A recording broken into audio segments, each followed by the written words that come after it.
Sound check. Right. Good morning, great educators. Good morning, our director, in the person of Professor Adisa. Good morning, wonderful and amazing learners. And then good morning, fellow educators. Good morning, my media people and everybody. You're all welcome to this wonderful and amazing science fair, the first of its kind, 2024. With Jesus' joy, can you clap your hands? You can do better. Can you just clap your hands? You can do better. Clap your hands. This is something that only Great Blessings Christian Academy can do. So clap for yourselves. All of you are amazing. Thank you, thank you. Now, I want you to do me a favor. Can you turn to the next person seated close to you? Tell him that you are welcome in Jesus' name. Now, turn to the other side. Tell the person again that you are welcome in Jesus' name. And then tell the person, relax. You will be amazed by what you will discover at the end of today. All right. The theme of this wonderful gathering is exploring God's marvels. Exploring God's marvels. Unveiling the wonders of creation. Unveiling the wonders of creation. Praise the Lord. Praise the Lord. And then we'll be looking at so many things. We'll be looking at so many things. So many things. Now permit me, without any waste of time, to call on Mr. Fallon for the opening prayer. Can we clap for him, Mr. Fallon? Let's clap. Let's keep clapping.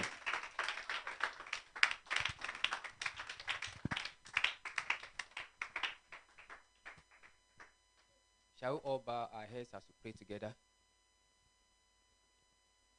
Our eternal rock of ages, want to appreciate you this morning because of your faithfulness in our lives.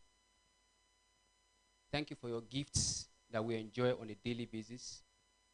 Thank you for your kindness in our lives. We say be exalted in Jesus' name. Even as we are gathered this morning to explore your wonders, we ask that, Lord, in all the exhibitions, your name will be glorified in Jesus' name. We pray for the learners that will be presenting. We ask that, Lord, you will grant them all the needed ability, the grace, the enablement they need even to present. You grant unto them in Jesus' name. They will be composed and they will, at the end of the day, bring honor to you, even through the presentations in Jesus' name.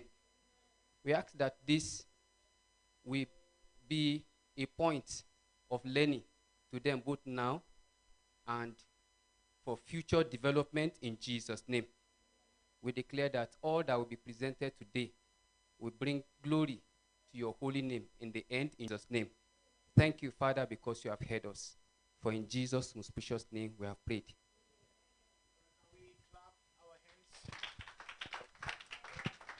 We can do better. All right. At this point, we'll be calling on our amazing acting principal of this great institution in the person of Mrs. Kachalom Davo for the welcome address. Let's clap for her. Let's keep clapping. We can do better.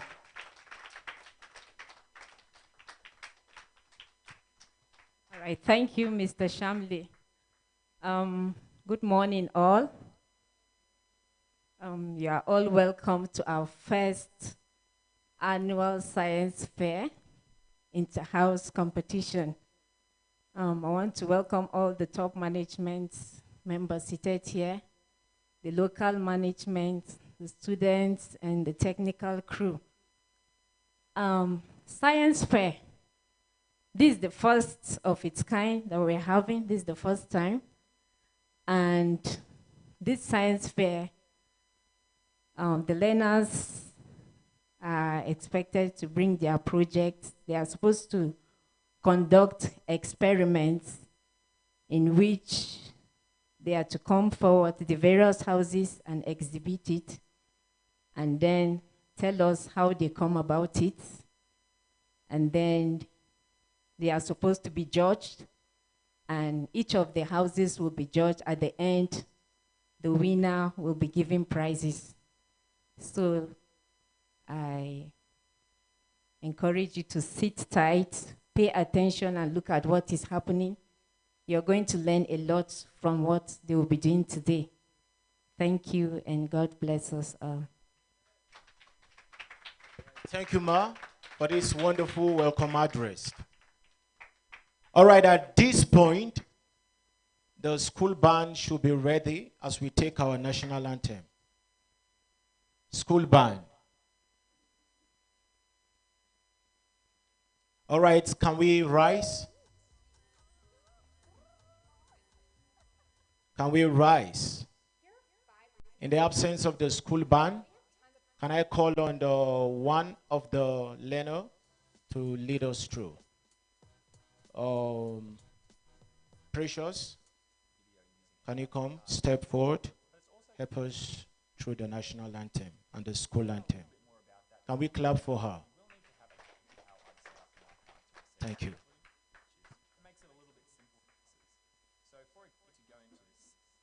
National anthem at the count of 2. 1, 2, sing. Arise, O compatriots,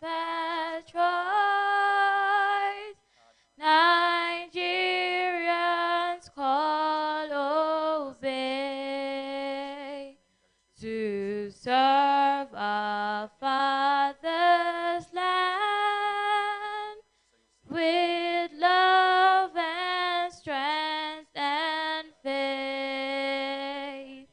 The labor of our heroes past shall never be in vain. To serve with heart and might, one nation bound in freedom, peace and unity. The school anthem at the count of 2. 1, 2, sing. I'm a great blessing, that's the name of my school, where Christ is our example. I'll learn the golden rules. Jesus is enthroned in all the work we do. For I'm a great blessing, that's the name of my school. Academic excellence and godly conduct too. This is our motto, hallmark of all we do. I'm forever grateful, Lord, for you make it all come true.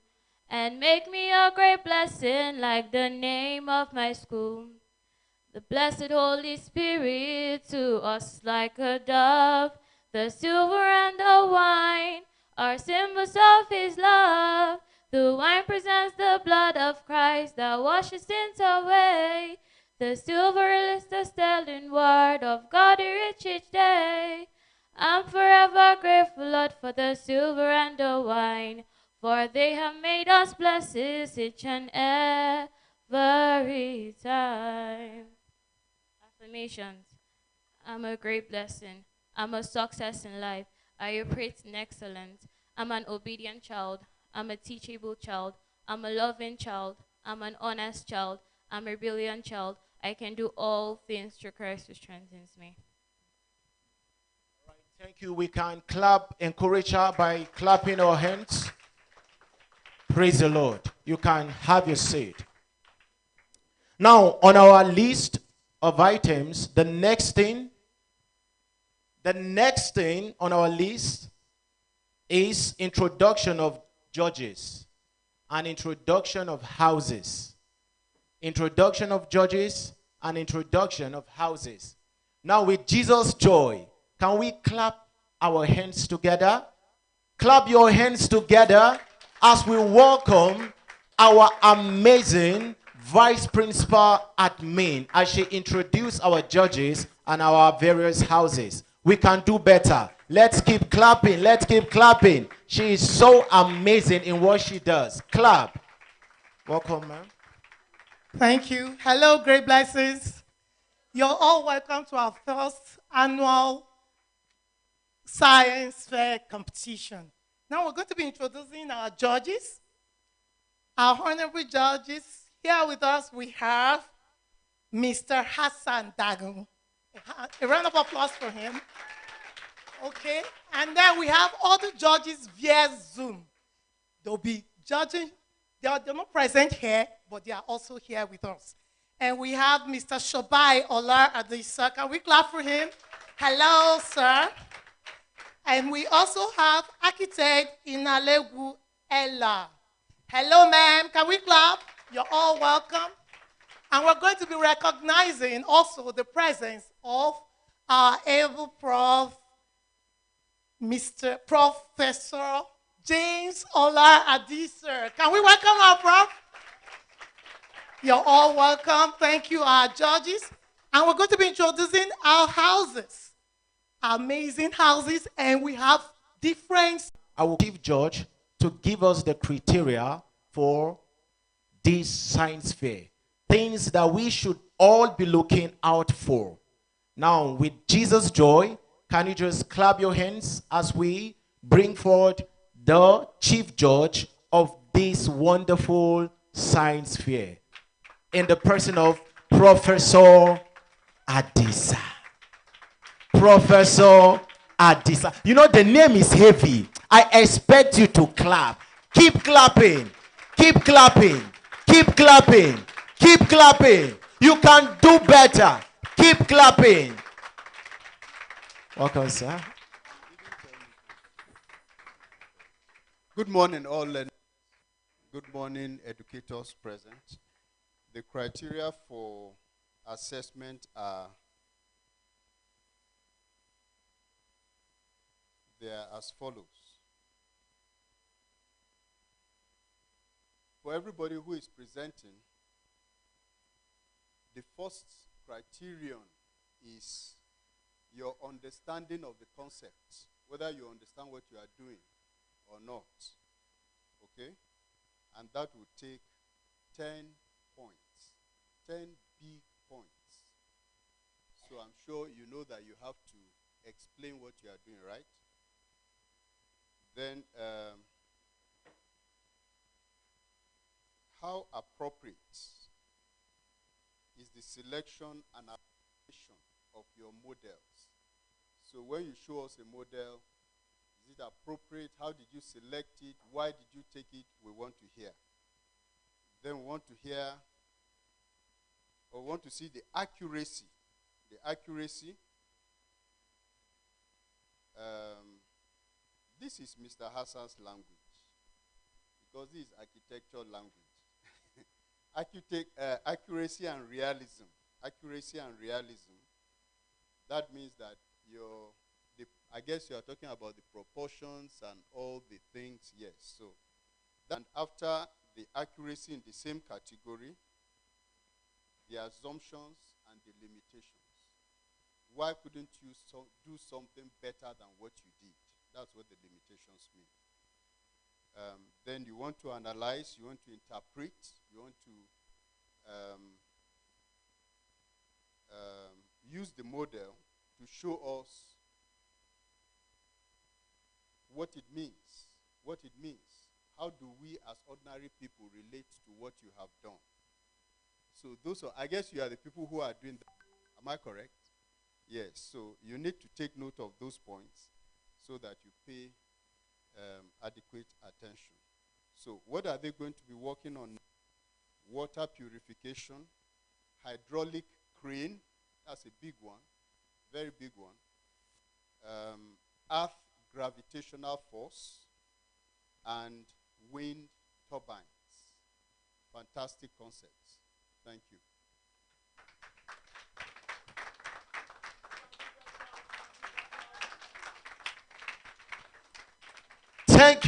Thank you very, very much. I think I just saw our HR, but then I think she stepped out.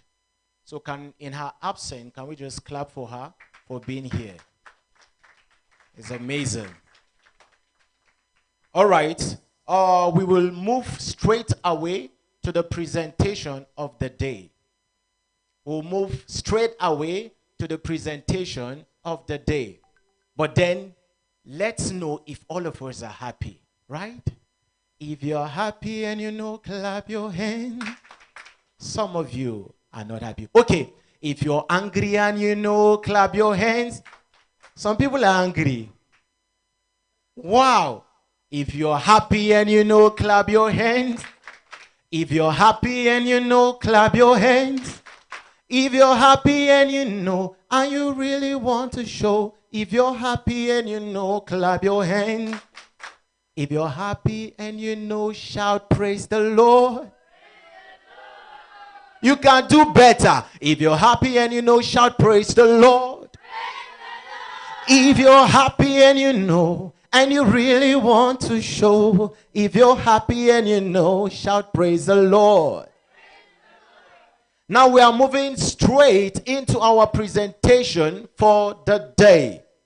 Now the first house that will be presenting to us, the first house that will be presenting to us is no any other house than the Conqueror house. With Jesus' joy, with Jesus' joy, with Jesus' joy. Can you clap your hands, jam those hands, as we welcome the Conqueror house for their presentation.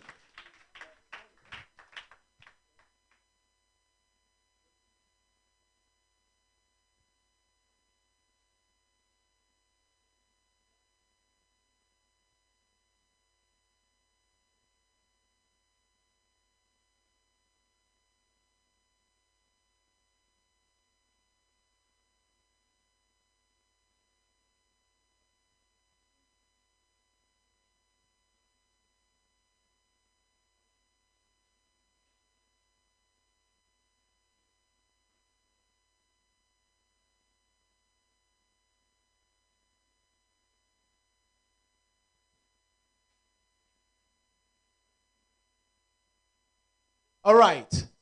We will be starting with the modeling, with the model. An observation was made, and then we'll be changing, right? Now, don't forget that I said Conqueror House will be going first. But then, using the list that was given to the judges, Vision House are going first. Vision House are going first. With Jesus' joy again. Can you clap your hands as we welcome Vision House? Vision House. They will be taking us through their modeling, which is wastewater purification. Can we clap for them? Let's encourage them.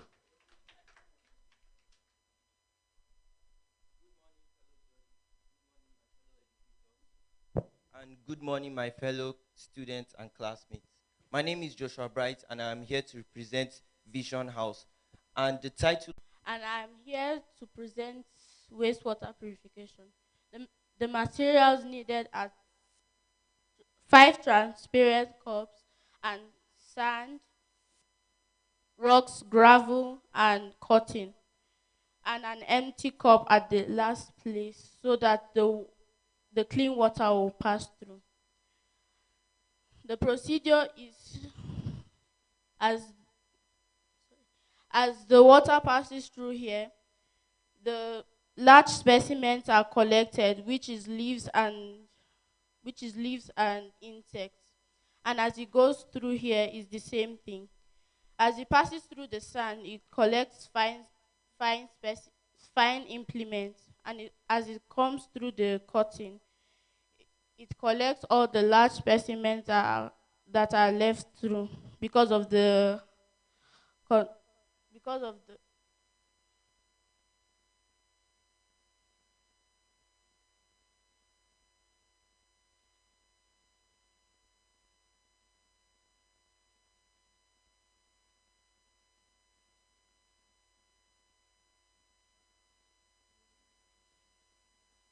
as you can see, the water is passing through and is becoming cleaner and cleaner as as it goes.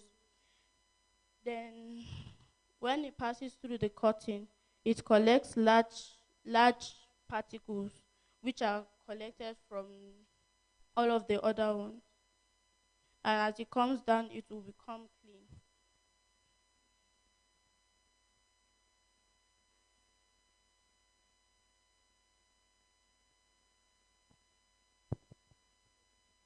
As you can see, wastewater purification is called a process. That's why this is taking time. As you can see now, it passes through these gravels, and these gravels collect leaves and particles. And in and also these particular rocks, they also collect gravels. And then the soil here, they collect small impurities, which the gravels cannot be able to collect. And as you can see here, the water passes through in a cascading manner. It enters into the cotton, and then the cotton collects the particles that the soil could not be able to collect, and it also absorbs the dirty water and brings out the purified water. It takes time because that's why it is called a process.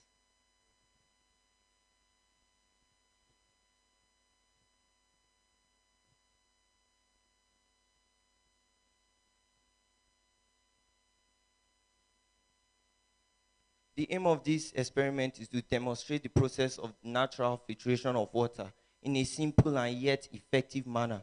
It is also to demonstrate the processes that municipal water plants may use for water drinking.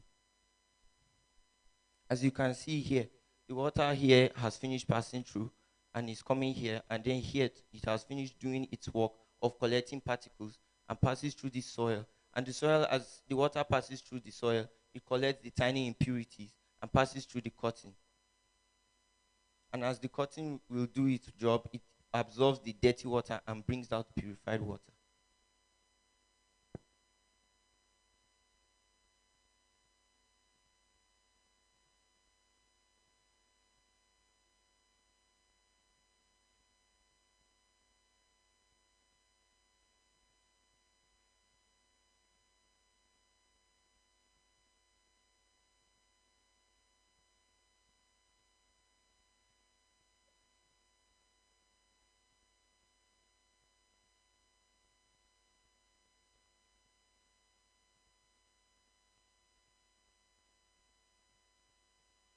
So when the water is purified and it comes out here, it cannot be used as drinking water until it is purified with the use of coagulation.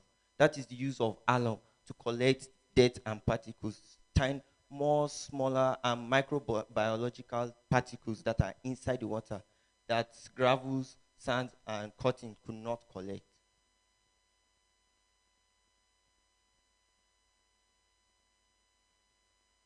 It takes time because it is a process.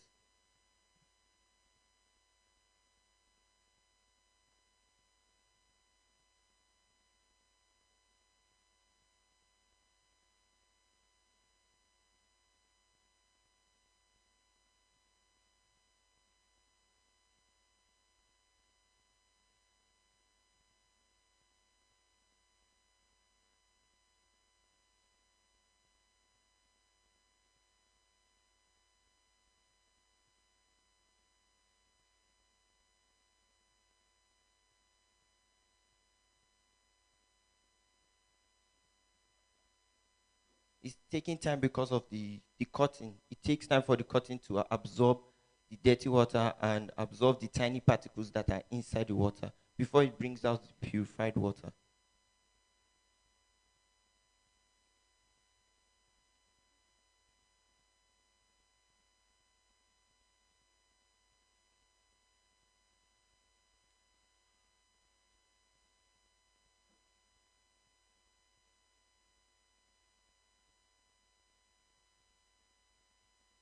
As you can see, the observation is The water we poured into the gravels came here and then followed its way through this and followed and came here and followed through here.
Okay, my observations are this. Didn't you time this experiment before now? Because the time given to you has elapsed and we haven't seen the final product. We haven't seen the result of your filtration process. Nothing has dropped yet on the final empty container. Not a drop yet. So, and I don't know. You said you were filtering dirty water for us to be able to get potable water from it. So what are the consequences of the water you poured in? What are the contaminants, for example, that we expect to, from within the environment, since this is the water we use every day? What are the contaminants that are expected to be in this water, and what is supposed to be the final product? You talked about something, coagulation, you talked about the use of alum. So what kind of water? Is it water we fetch from the stream? Is it water from the well? Is it rainwater? Is it water from storm water that moves in our culverts or the gutters around? Is that a type of water that this process can filter? And can we use that? You didn't tell us that. Then also, I'm seeing that, like I said, I won't repeat myself on that. You obviously didn't time this thing properly within the time range for your presentation. That is an observation. I would like the Chief Judge to say one or two things. All right. Very good presentation. Very good. All right. I like your setup. Very beautiful. It will stand anywhere. I dare say in the whole world. Very beautiful. However, there are a few things about your setup. If you look at the containers where you place the big rocks, the smaller rocks, like that, it's only the one with the sand that has the pipe in the right location. So even if there is filtration in the upper two ones, water will not flow until it gets to a point, to a height. Do you understand? So that's a bit of a fault in your design. The other thing you didn't mention at all. Well, you did, but I think that there's an error in what you said. You talked about alum. That's correct. It coagulates particles and they settle. Good. But it doesn't kill microbes. So you didn't talk about what kills microbes, microorganisms. The only thing that kills microorganisms is chlorine, which they drop, right? So that kills all the microorganisms and it makes it safe to drink. Then I thought we will also see you start with water containing all the kinds of dirt that you expect, impurities, that you expect to be removed at different stages. So if you told us that leaves and the likes are removed by the top ones, I wanted to see some leaves, I wanted to see some roots of plants and the likes, you know, and they will be stuck there, and then other things will go down, and they will be removed in the other levels. But you didn't do that. In fact, it was when, I think Mbemi brought additional water, saw dirty water. It looks like you started with clean water.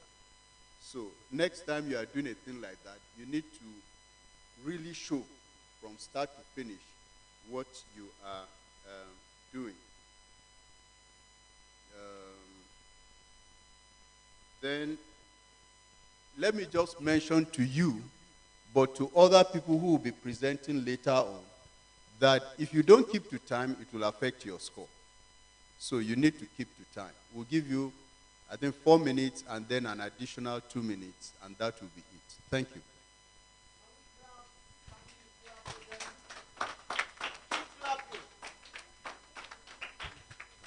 Can we clap? We can do better. Thank you, thank you, thank you so much, Vision House. This is an amazing presentation. Thank you for educating us. Now, next on our list,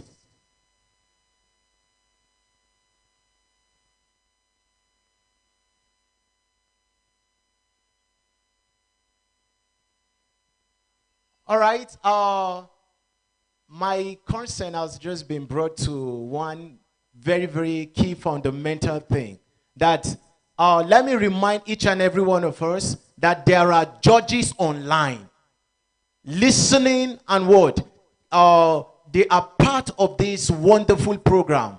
So now I think I would like to give one of them a minute to comment. Thank you very much. Our viewers online, judges online, you have this opportunity, sir. Thank you.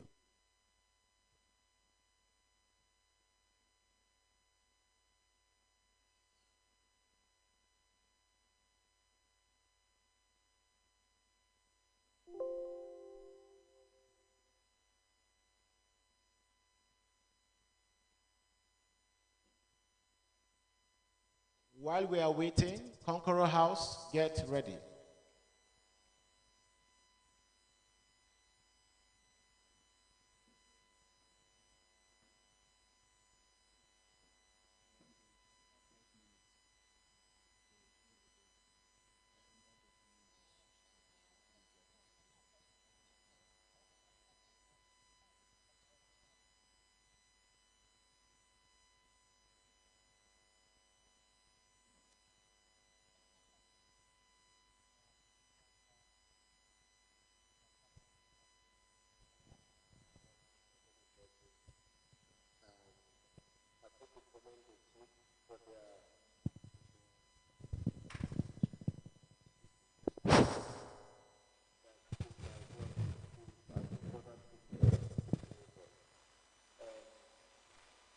Emphasis on the problem. You've spoken about water waste purification, which is an amazing topic to pick. A lot of people face the problem of not accessing, but you did not speak a lot about that. Focus on the problem. The solution was so you have to give equal importance. You speak about water filtration. You have to explain why you are presenting this the problem. If you make a solution and it's not useful, then you know who's going to use it. Amazing efforts and work from the team. It was a beautiful, beautiful demonstration to see each step and the explanation. Wonderful, explaining all the materials. Just give them a applause. Clap for them. Clap for them.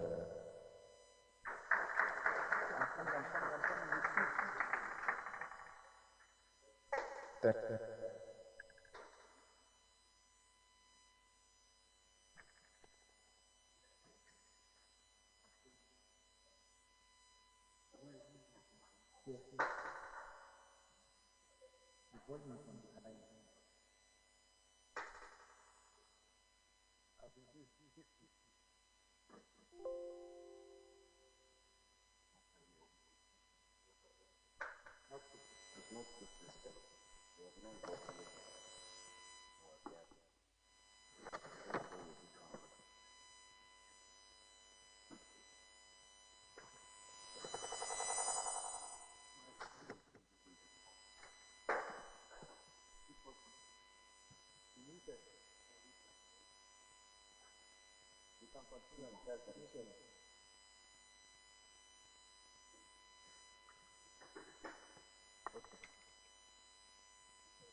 Yeah, if I may be permitted to say something, I'm not sure. The connection is not very good. May I go ahead?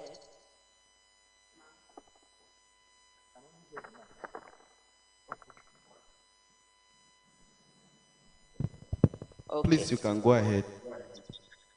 Thank you. I would like you to also acknowledge the chief judge and go for comments. This part of the competition, I'm sorry, I'm not there physically, but the idea of this semi-final is work in progress. So as much input as the learners can get towards making corrections and improvements for the final should be welcome. So it's not so much about comments or harvest of comments, but this is like a working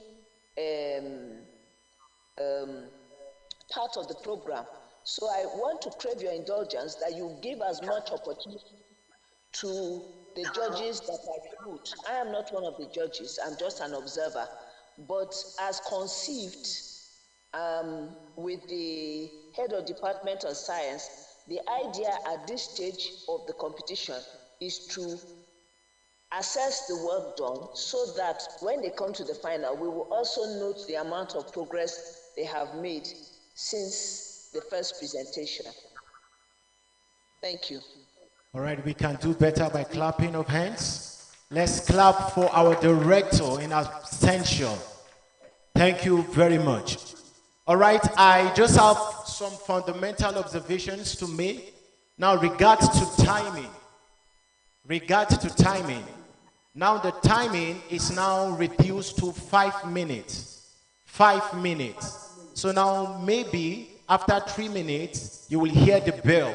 That's a warning to each and every one of us. And then we are not encouraged to stop. We can go ahead because we have 5 minutes. And then we'll be taking just 2 comments from the judges after every presentation, and which will be done in a minute. Then after everything, there will be a room for recap from the judges. I think that is the way we will continue.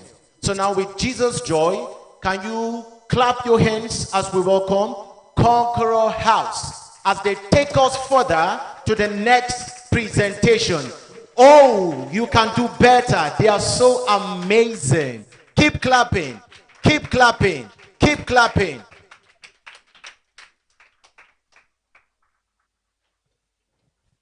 Good morning, panel of judges, the principal, the educators, and my fellow learners. My name is Ibrahim, and I'm from Conqueror House. And with me are Richard, and Kosi Sochkwesiani. as presented before you is a demonstration on how the Earth's gravitational force works. Gravity is the force which attracts smaller objects to larger ones. For example, the Earth. The Earth has a gravitational force that attracts the moon to it. Sir Isaac Newton was the first person to propose the law that the force between two masses is inversely proportional to the total mass of the bodies m1 and m2 divided by their distance. Furthermore, our aim is to prove that gravitational force pulls objects towards each other.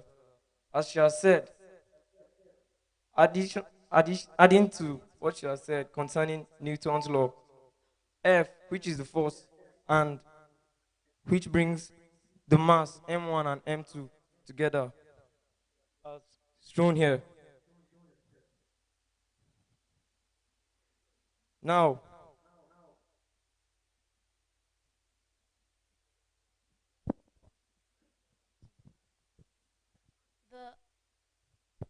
the items used to make that model was a carton, a cardboard, glue, 2 balls of different sizes, paint, thread, yarn, and magnets.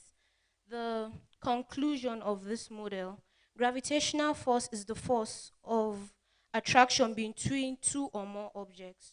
Gravitational force increases the mass of objects and decreases at the distance between the objects that increases. Observation. It is observed that when the moon with the magnet attached to it was brought closer to the earth, which has a larger magnet, the moon was pulled and suspended due to the force of attraction of the magnet. Physically, the earth, which has more gravitational pull, pulled the moon, which the gravitational pull was not much, as said in the Newton's law. Thank you for listening.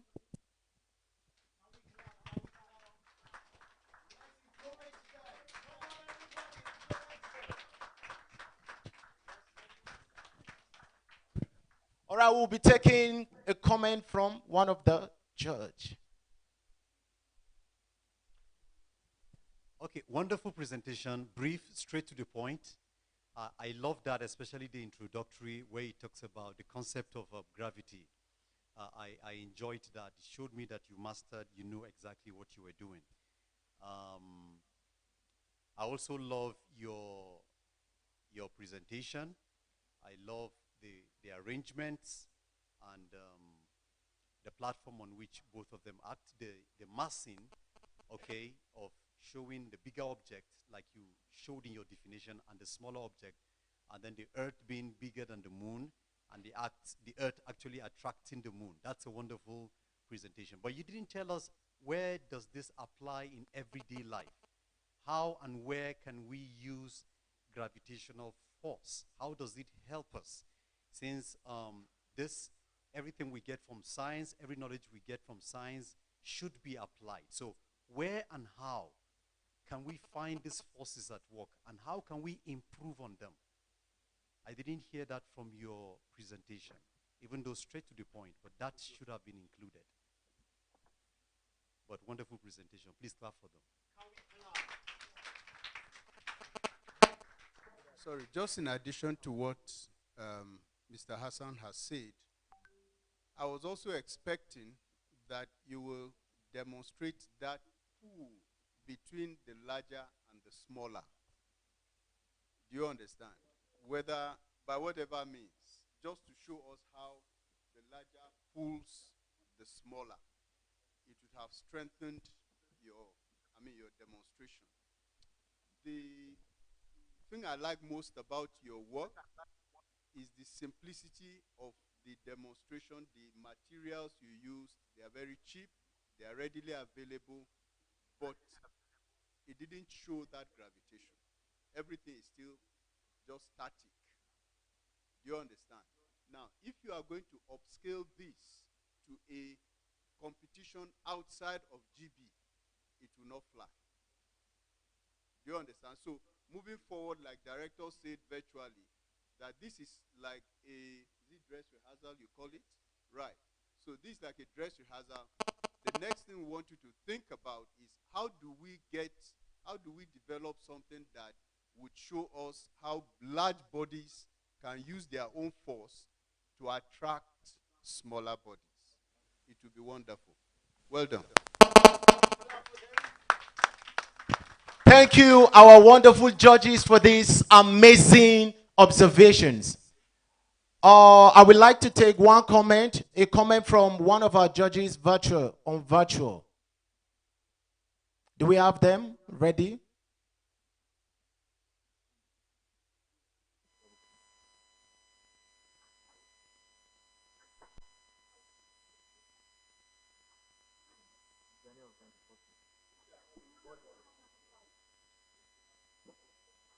All right.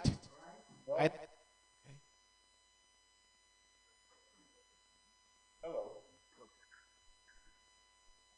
Hello, can you hear me? We can hear you, sir. Okay. I'm very impressed with the composure, especially of the last group, which is Vision House. I liked the experiment, it's very practical, and bravo, I'm very impressed. Um, One thing we have to always do in an experiment is to try and find out how useful your invention or your experiment is going forward. What are the applications for what you have just done now as it relates to our everyday life and the use in our world as it is now? Can any one of them just give a small explanation as to how we can apply what you have just done in our everyday lives?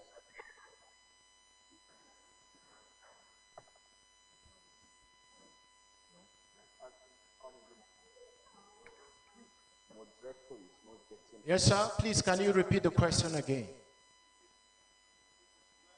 Okay, life application. The experiment that they have done. Okay. Let us Can they bring. say how it relates to our everyday life? So, for example, when. How we can use it practically in the world now? So when you throw an object, it comes. So, everyday application life, it works like this. So when you throw an object, it comes down. And because we know that the earth has a high gravitational force, so that's why when you throw something up, it comes down, doesn't stay long. Also, in space, the sun has an has a gravitational force which holds all of the objects, all of the planets in its orbit, which helps the planets stay in their orbit so that they don't go off of it.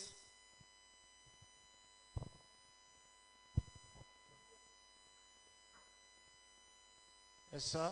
That's it. All right, can we clap for them? I was hoping for something more technical, but I think at your level now, we'll leave it at that. Well done, and thank you. Thank you very much, sir. We appreciate. Can we clap? Let's put our hands together. Thank you, Conqueror House. We are so blessed to have you. You can take your seat. Thank you. Let's keep clapping. Let's keep clapping. Clap. Now, to take us further, is no any other house than this amazing house. Let's clap our hands, clap our hands, clap our hands as we welcome Valiant's House for their wonderful exhibition. Let's keep clapping. Let's keep clapping.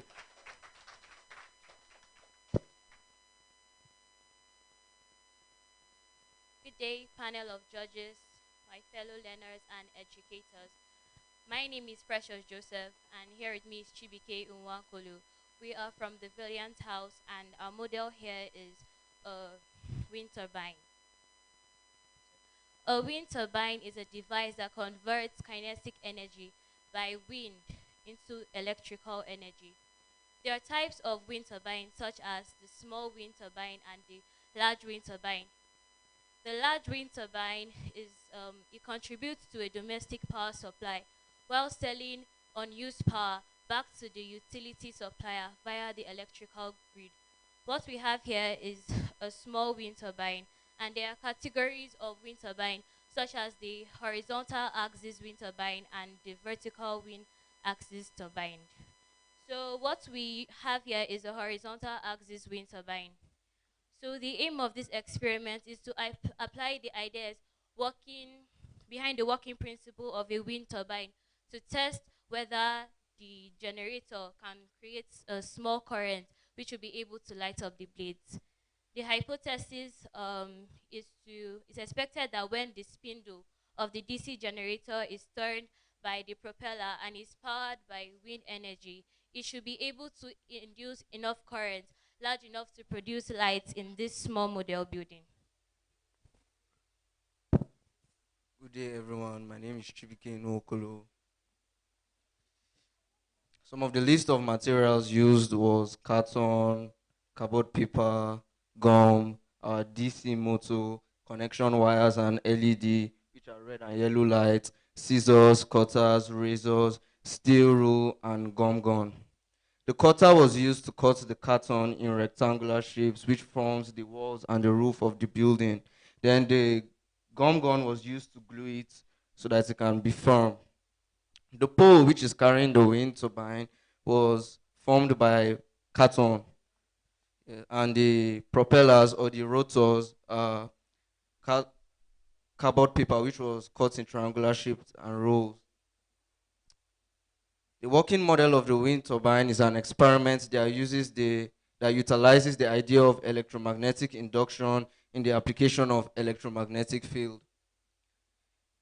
Electromagnetic induction is the production of electric current or voltage in a conductor when there is motion between the conductor and magnetic field. The induced EMF depends on the speed of the motion of the magnetic coil and is based on Fleming's right-hand rule, which states that when the thumb, the index finger, and the middle finger are held mutually to each other, the thumb signifies the motion, then the index finger is the magnetic field, and then the middle finger is the electric field. Okay, the result of this model here is that it was observed that the higher the wind power density, the brighter the lights become.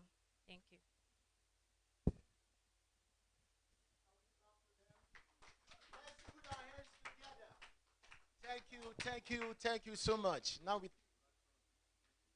All right. Let's take one or two comments from our judges online. Okay. A comment from Mr. Shobai.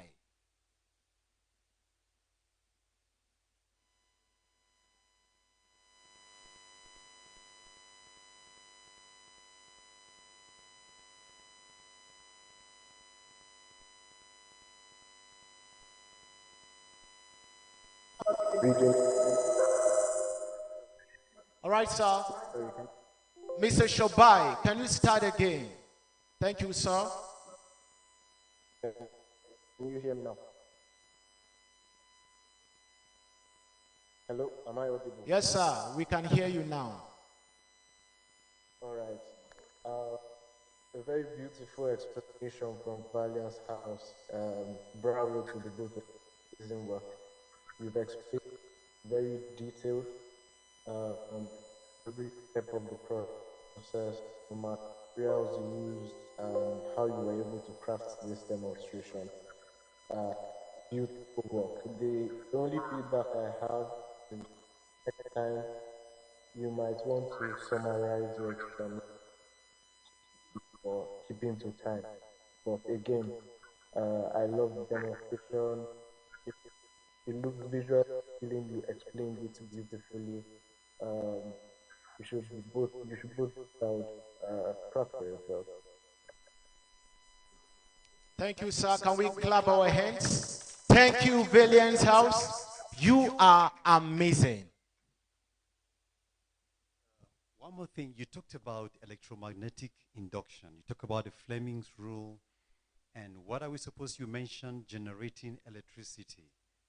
The last two houses that presented, there was filtration, we saw water. We saw a process, even though till now, the water hasn't dropped yet.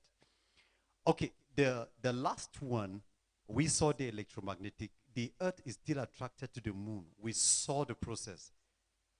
We didn't see your wind, your fan did not move, your turbine did not shift, we did not see the light. So what exactly have you demonstrated? Your experiment is not complete. So the last two showed us the process and how the working came, but yours didn't show us. It only showed us a three-dimensional of the building and the fan. But we didn't see the working. We didn't see it working. There's no wind, there's no propelling, there's no generation of electricity or heat or light or anything of sort of that.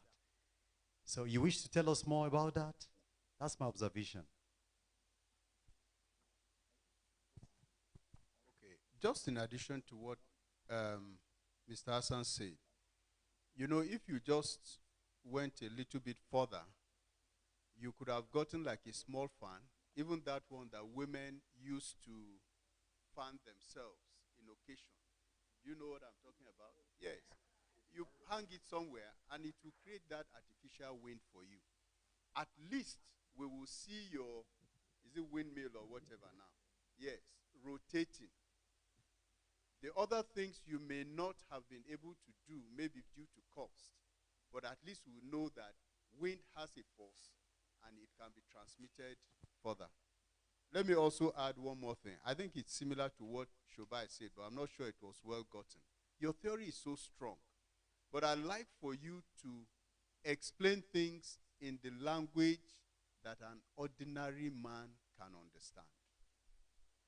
You know, Mr. Hassan can understand what you have said, but I'm not sure that many of the COE 7 people can relate. Am I right? I'm not sure they can relate to it, and they are your audience.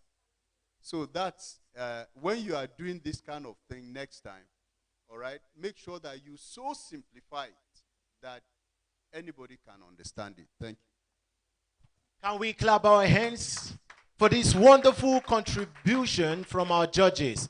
Valiant House, all of you are so amazing. We are happy to have you. Now, can we clap our hands as they take their leave? Let's encourage them. Keep clapping. Thank you, thank you. Now, to take us further, in the last, to take us further, the last presentation of this phase that is talking about the modeling or model.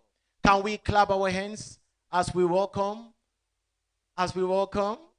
Keep clapping. Clap your hands.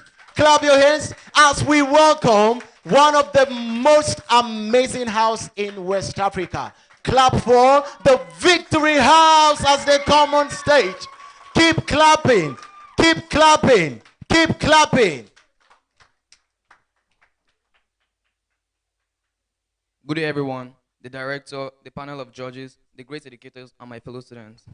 My name is Joshua Kayode, and here with me is my co-scientific engineer, Joshua Mamu. We are from Victory House, and we are here to present our own project called a hydraulic crane. This crane is actually a prototype of the actual hydraulic crane in real life. A hydraulic crane is a heavy-duty machine used to lift heavy loads at shipports and lift shipments on cars. The hydraulic crane there are two types of hydraulic crane, the pneumatic hydraulic and the fluid hydraulic. The pneumatic hydraulic uses air pressure and the fluid uses fluids such as water and liquids. So there are several theories that can be found in the physics textbook governing the working principle of this amazing machine, such as the Boyle's law, which simply mathematically summarized, it says P1 V1 equals to P2 V2. That's pressure 1 times volume 1 is equals to pressure 2 times volume 2. Also, Pascal's law backs this working model up. Now, the materials we used here, you can find them anywhere easy. We used straw board, silicone pipes, which they used to give people drips in hospital, and 10mm syringe. The uses of a hydraulic crane. They are used at seaports to lift shipments, containers, and put them on ships. They are used in bulldozers and mechanical excavators in mining sites.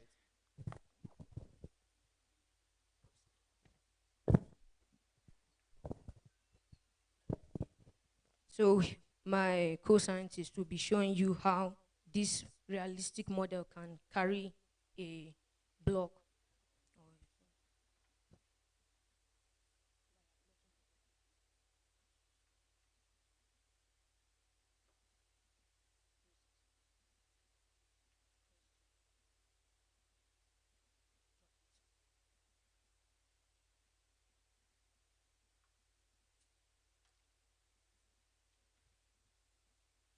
As you can see, this model has successfully lifted this block of straw board.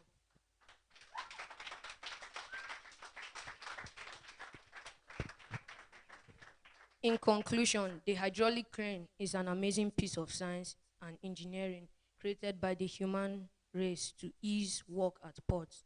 I hope our realistic working model of the hydraulic crane has been able to enlighten you about this wonderful machine. Thank you.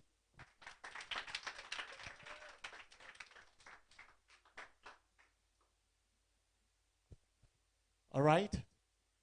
Okay. They said, can they repeat the experiment so that they can cover it well? All right. Please, help us repeat the experiment.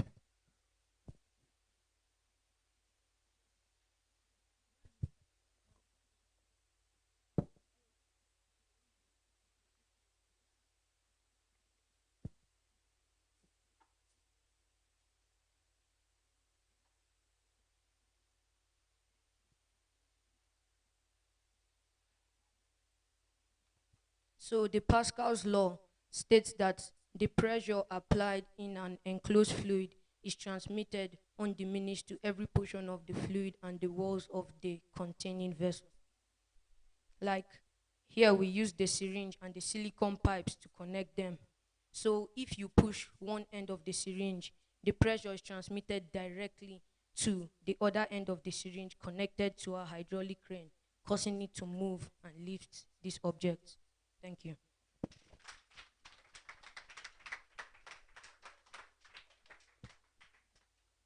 Thank you so much for this wonderful presentation. Now we'll be giving our judges for comment. Victory, right? Victory House. Very fantastic presentation. Very, very good. Very good. You know, you didn't just keep something static. You demonstrated how it worked, and it worked. And it didn't fail. You know, so for me, this is a fantastic demonstration of a very important concept. Very important. If you know the weight of containers in ship docks, I mean in shipping industry, and the value of this, if you know the worth of this in construction sites, you know that this is a very important thing. So I think this is a very good work. There's just one observation I have. You are a very good team, but you are nervous, and I don't know why. And you know your stuff. So next time, just find it fun to explain what you are doing. Thank you very much. Wonderful. I'm so excited. The two Joshuas, the two engineers. You know, we're building the upper floor for the academy, right? Do you think we can give you guys the contract to manufacture a crane that can help us lift our concrete and heavy equipment and materials up there? Can you guys do it? All right, that is on a lighter note. It's a wonderful presentation, okay? Now, what I want you to work on, your model, let it look, use brighter colors, okay? For your fluid, use brighter colors for your string to differentiate the levers and the gears, the ones that are the major levers and the ones that are the minor levers, the ones that are lifting. Then use different colors for your crane itself so as to differentiate it. Everything looks dark, and from a distance, it does not appear nice. Okay, so differentiate them with colors, then let your cutting and edges be sharp and straight and well defined. Good project, well done. Thank you so much. Now we'll be taking a comment from Mr. Shibai, if he's available. Sorry, Mr. Shibai.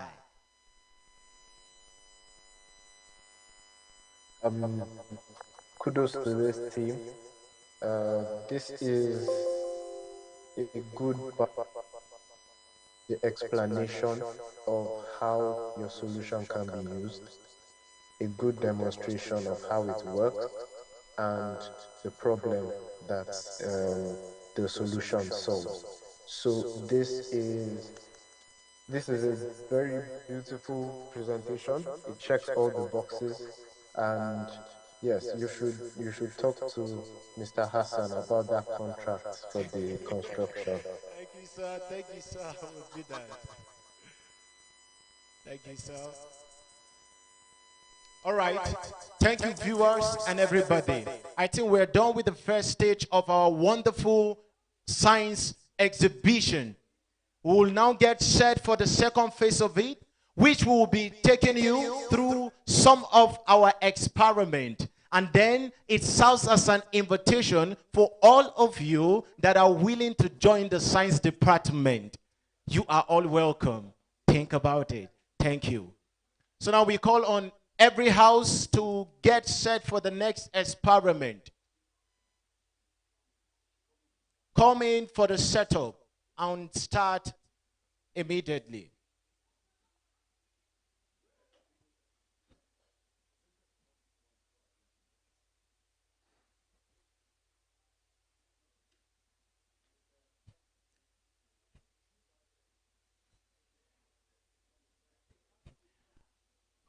All right, as the arrangement is taking shape, I think I would like to give one of our amazing engineer a moment to comment. And then one of our own, in fact, all these things wouldn't have been achieved without his help, because he is our quality control. Okay. Yes, sir. You can just make a comment. Mr. Agara.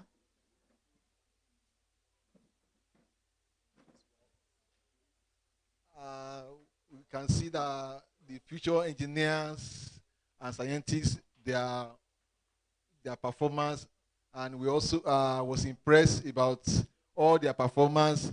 And I want to join the judges that all the models should be differentiated, and it should be there should be something you should do in such a way that you see the operation, the model operation of each item you are presenting, and that will give you more points, and you will be people will call for you in the market, and you don't know how far it will go. So kudos to you, and I want to appreciate even those people that have been teaching you about practical aspect of science. And let's clap for our educators. Let's celebrate them, not just the learner. Thank you so much. Thank you so much. Can we get ready for the second phase of our experiment? Second phase of our presentation. If you are outside, please make yourself comfortable. There are seats inside. Sit down. All of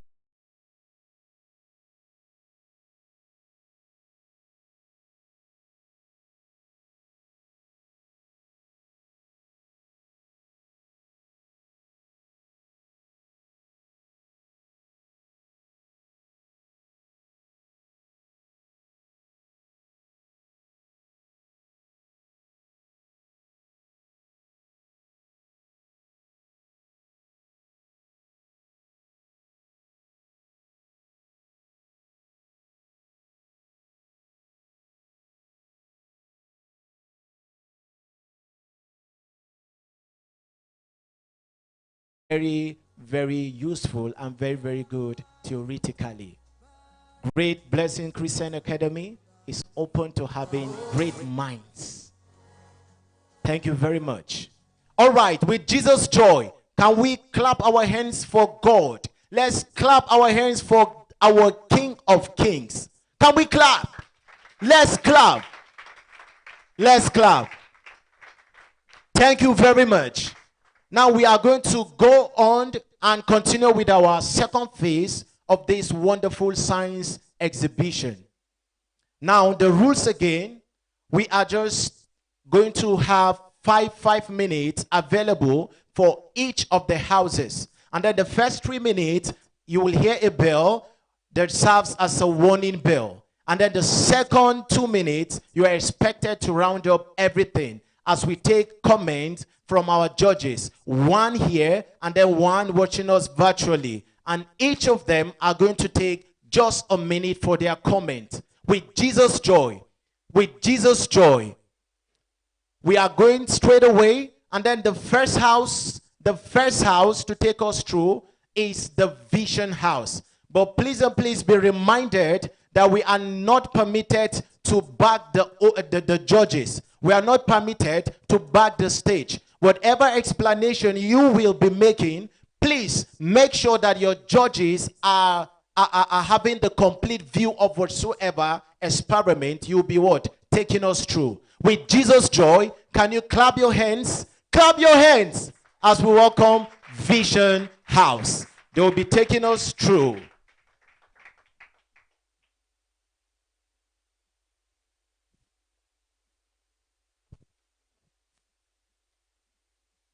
Good day, everyone. judges, educators, and my fellow learners. My name is Dapmichi Zingchang, and I'm here to represent the Vision House to give a presentation on the experiment which was carried. So the title of the experiment is saponification, which is the hydrolysis of an ester with sodium hydroxide or potassium hydroxide in order to liberate alcohol or potassium and sodium salts. The aim of the experiment is to produce soap through the process of saponification. The materials used will be said by Sarah.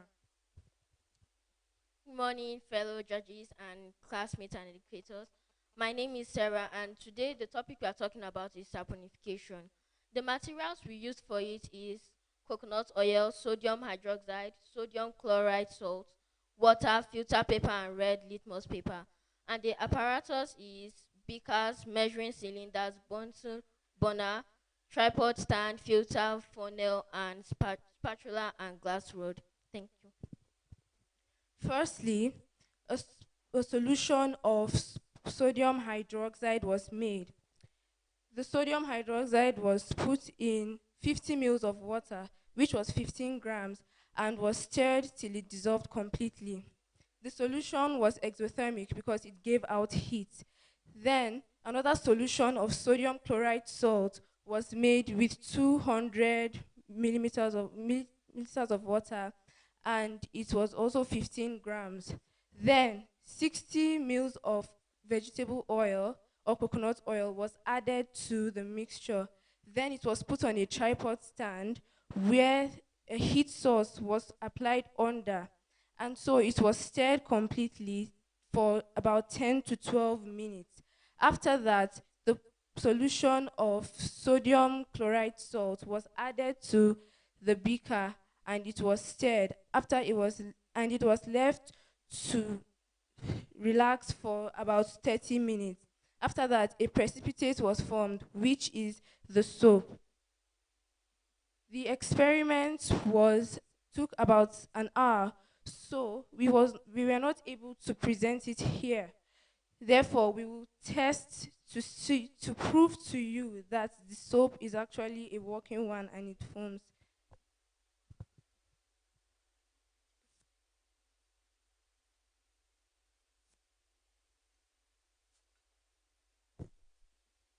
First, we take a sample of the soap, then we put it into the beaker, and then we add some water to it.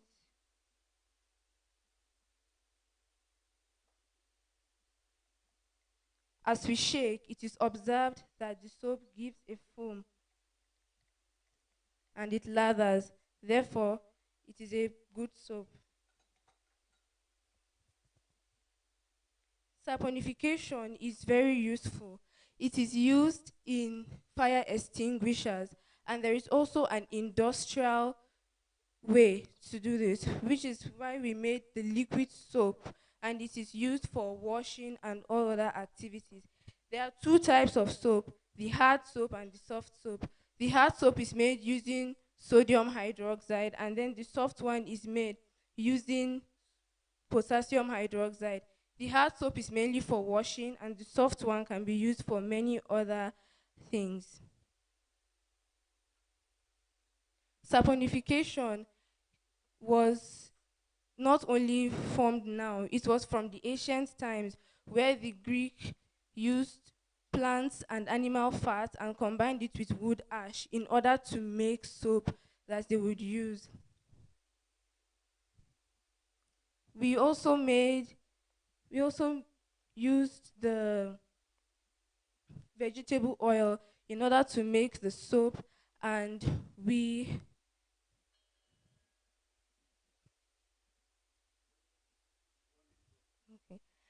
therefore this procedure is how to make the soap, and this soap is just the laboratory preparation. Therefore, it cannot be used for other activities because it is an alkali, so it is harmful and corrosive to the skin. Thank you.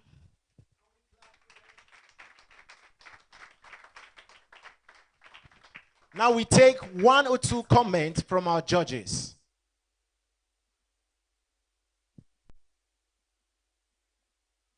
All right, the chief judge, is he available?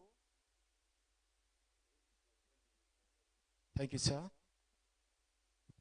Okay. Um, Thank you. That's a very good presentation. I like your setup. You know, I like the fact that the writing is not crowded. You can read it. I saw the picture of, I suppose that's where you are producing the soup. Am I correct? Okay, so that's an evidence that you did this. Um, However, I want to observe that, you know, can you raise that test tube, even though you called it a beaker? Yes. I shake it again. You know that soap has refused to dissolve. So it means that your laboratory preparation needs to be fine-tuned. Okay, I can see the lather is better now. It's better now. Okay, you need to just fine-tune it. I suppose it's a function of the proportions of the things that you used. So you need to work, do something about that. When you are talking about the application, you talked about washing and all of that. Very good. But there's also an application of saponification in your digestive process. Do you know that one? You know it? Okay, tell us. If you say you know. If you don't know, tell me. Because you'll be all over. All right, so the digestion of your fat is also by saponification.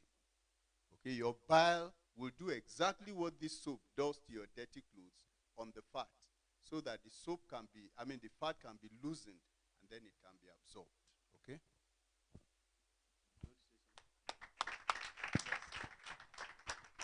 Okay, like Prof said, wonderful, concise presentation, relaxed.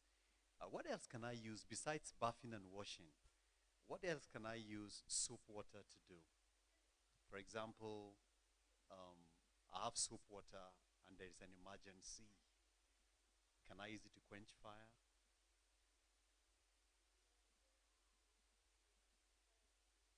Fire extinguishers. But you know, fire extinguishers are the ones that are packaged. That's our knowledge. The ones that are packaged and you go and buy and you refill every year, like the one you have in GB. But can I also keep a soap water in a jerry can or in a gallon in my kitchen where fire can actually come up easily, because the kitchen and those places that are prone to fire, such that when the fire starts, I can just put it in the bucket and use it to quench the fire. That's one of the applications of soapy or laddered water from your process here.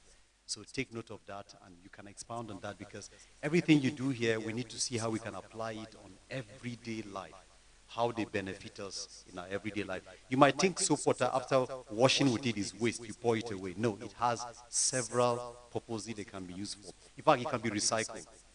You also use it for fertilizer. Just find out more and then give us more in the subsequent level of this presentation. Thank you. Just one last comment. I think you also needed to have mentioned the hazards in the preparation. There are some dangerous chemicals in there, right? Yes. Which one is that? The most dangerous? Hydroxide. Very good. It has to be handled with care. All right, thank you. We can clap for them. Let's encourage them. This is one of the most amazing experiments I've seen so far. And then I think they will do better next time. Thank you very much. You can take your seat. Vision House. All right, the next house to take us further is one of the most amazing house again. All of you are all amazing. Can we clap our hands as we welcome the Valiant House, the Valiants, as they take us through this experiment. Thank you. Good morning, everyone. My name is Daisy Adiabo. Back here with me is Varen Avisvaka, and we're from the Valiant House, Group 4, representing Sound Electrifying. In order to define what sound electrifying is, we have to talk about two major things. We have sound energy and electrical energy. Sound energy is a type of kinetic energy that is produced from the vibration of matter. Matter such as liquids, solids, and gases can transmit sound waves to electrical energy.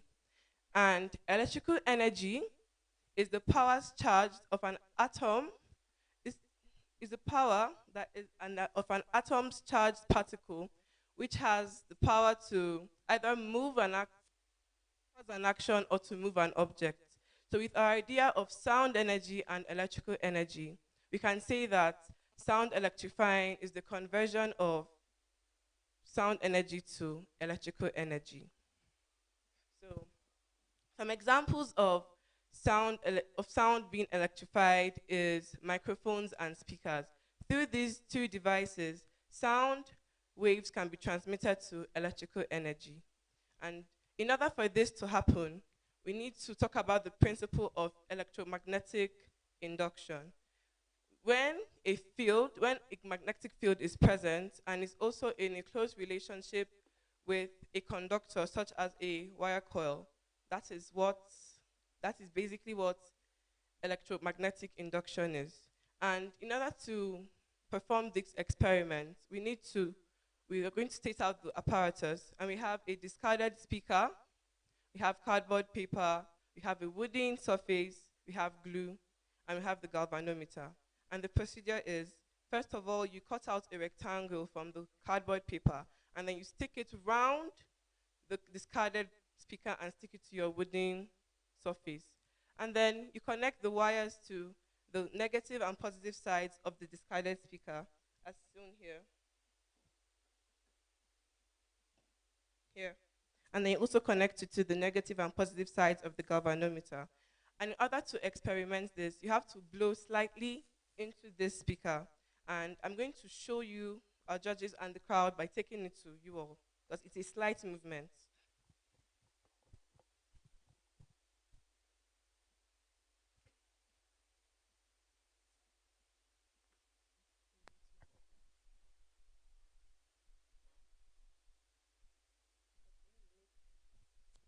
If you make noise, it's not going to move. It has to be a very, very slight blow.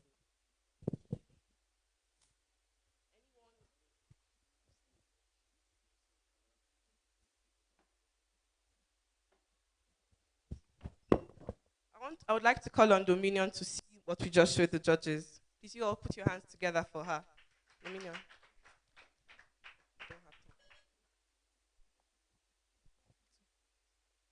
Just blow. Let me blow. That was a slight movement. Thank you. Okay.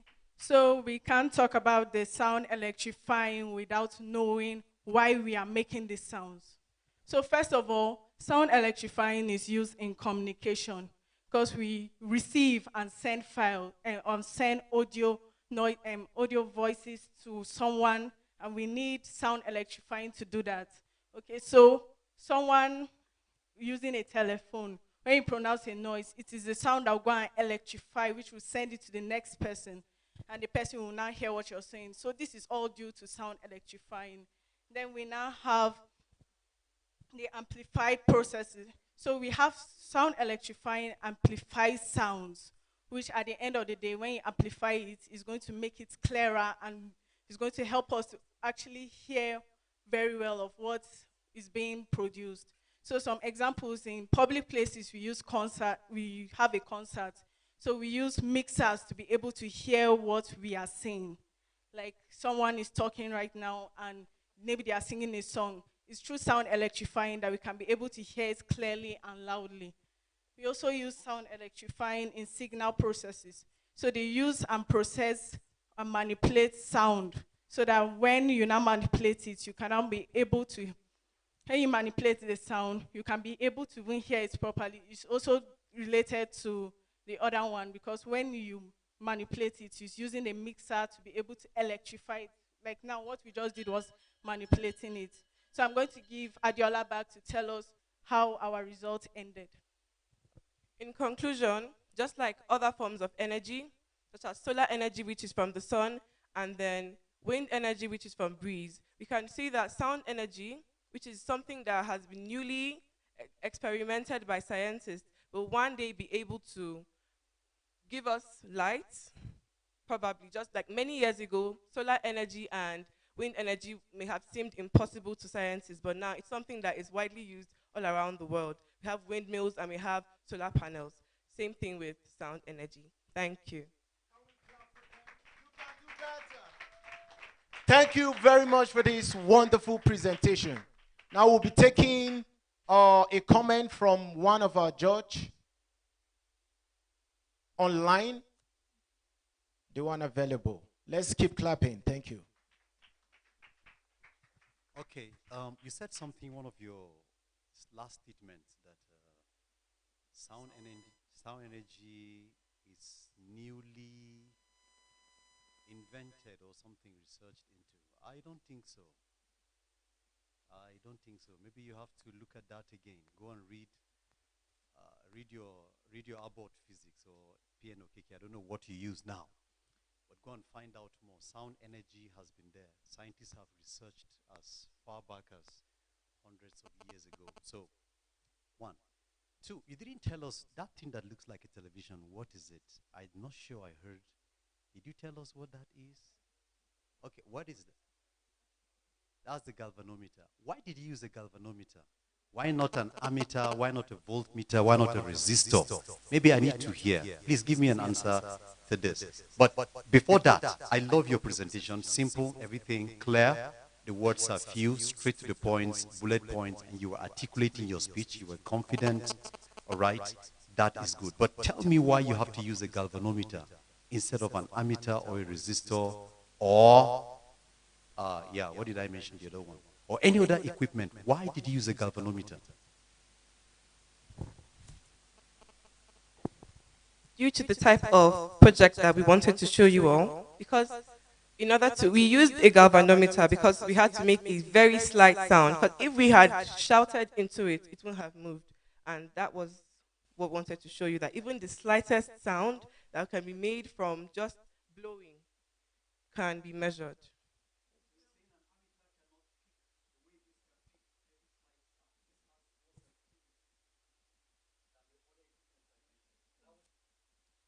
I think an ammeter is used to measure amps, but a galvanometer is used to measure sound. Can we clap? Keep clapping. I love this. All right, we'll be taking a comment from Mr. Shobai, if he's online. Thank you, sir. All right. First of all, I want to commend you on your delivery. Um, you explained it properly. You were able to demonstrate to the judges, and you were very confident about it too. But if I heard you correctly, you said something, or you likened sound energy to, you know, wind turbines, or basically means of generating electricity. Did I hear that right? And if so, is that feasible? What are the drawbacks? Because sound energy and its manipulation has been around for a long time. So why haven't people used it to generate electricity? If I may add to that, not many people know about sound energy. I'm sure many people in this room do not know that when you make a call, the sound is transferred into electricity which the other person receives. So they don't know that this is happening. That's why they are not always using it. And some of them have used it, they don't know.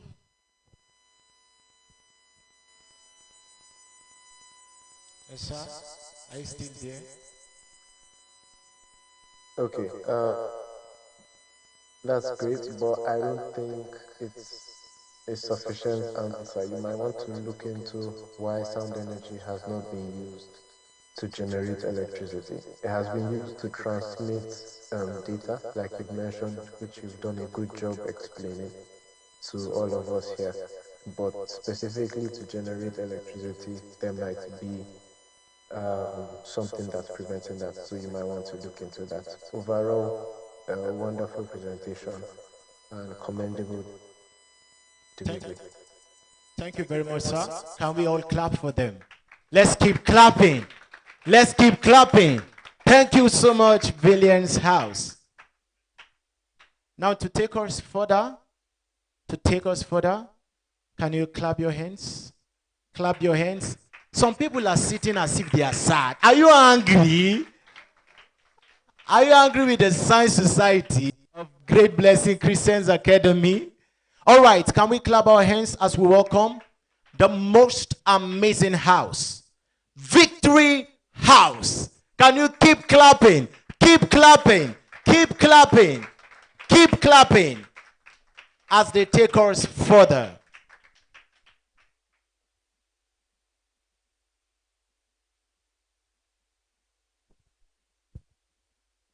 Morning all. I am Simon Sokomba Isa from Victory House, and my co-scientist and engineer with me here is Samuel Pamancha. And we're here to take you on this beautiful work of engineering and science called the solar cooker. Now my friend here will take you on the aim of our project.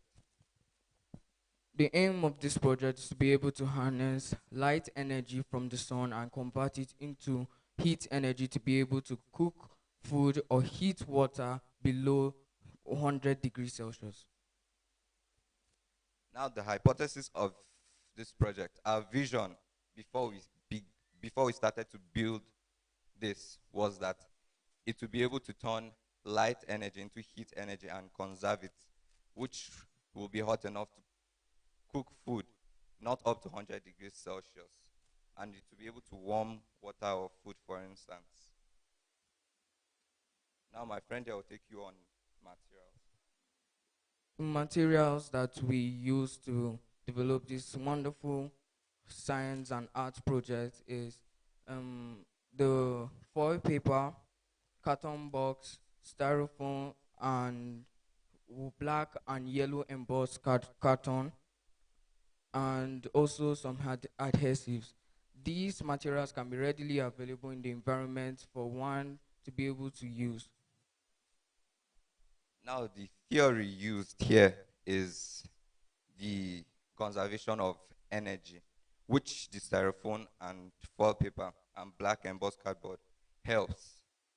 The styrofoam helps in trapping the heat, and black embossed cardboard helps in absorbing the heat. And the foil paper here is used in transforming energy into heat energy. Is used to illuminate the box so that we need for generating the heat is more. And I would like to demonstrate it. The luminosity in which the foil paper increases.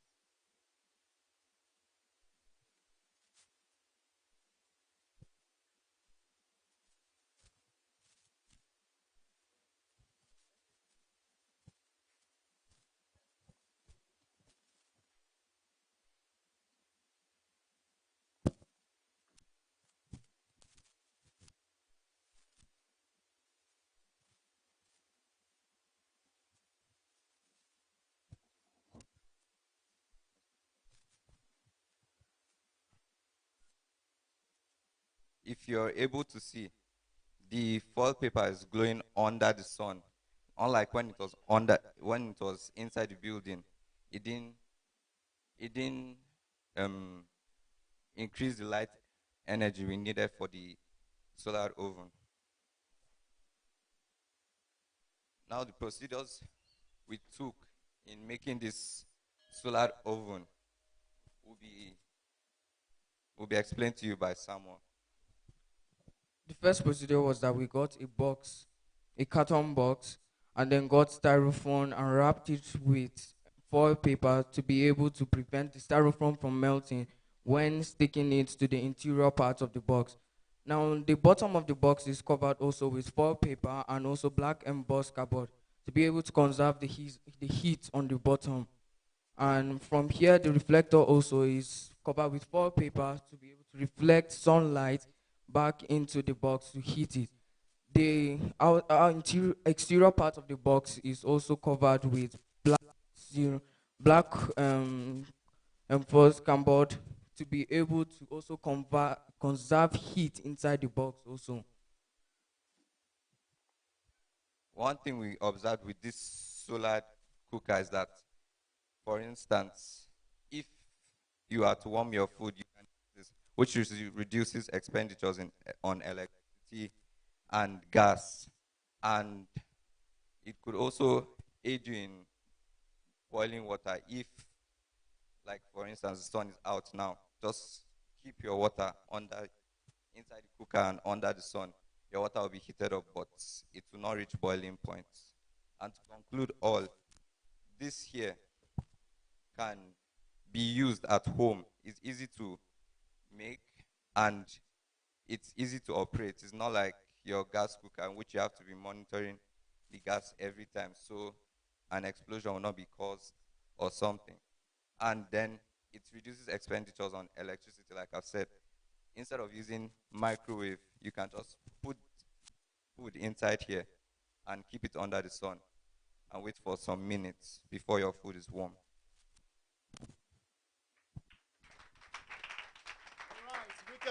Better. We can do better. Let's keep clapping. So we'll be taking a comment from our judges.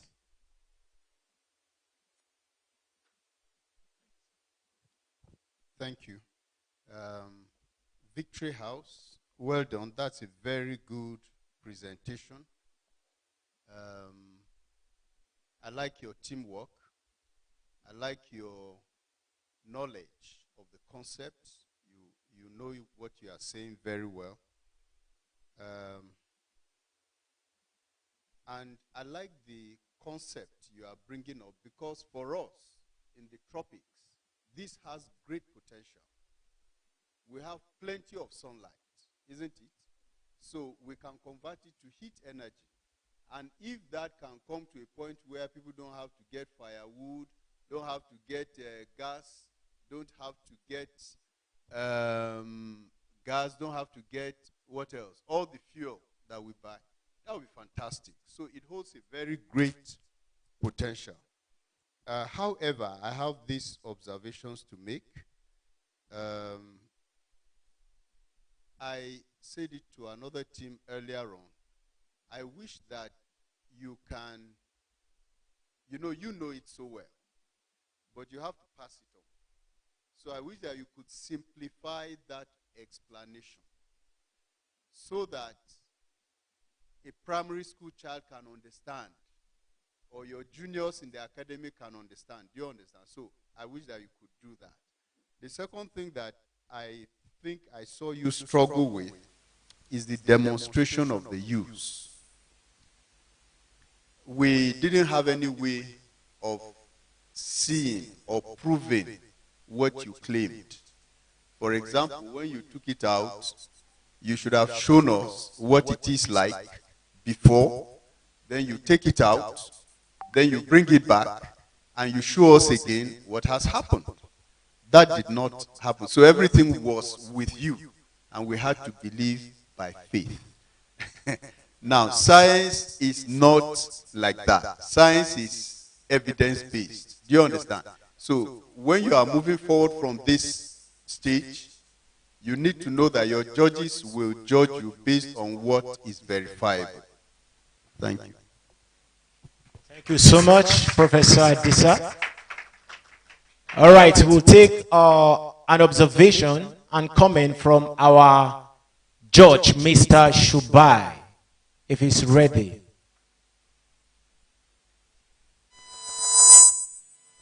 Okay. I think this is an amazing idea.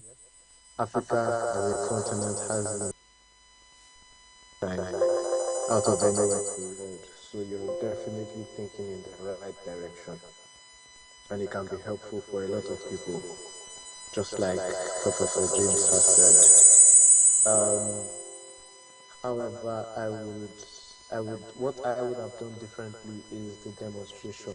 So maybe we could have left it outside and brought it back in while it's still hot, just to demonstrate its practicality to the judges. So you might want to work on that. Make sure that there's a way to convince the judges without just having them believe it by faith. But good work. This is an idea in the right direction, and it will be very helpful for a lot of people. Watch. We can clap, can we? We can do better.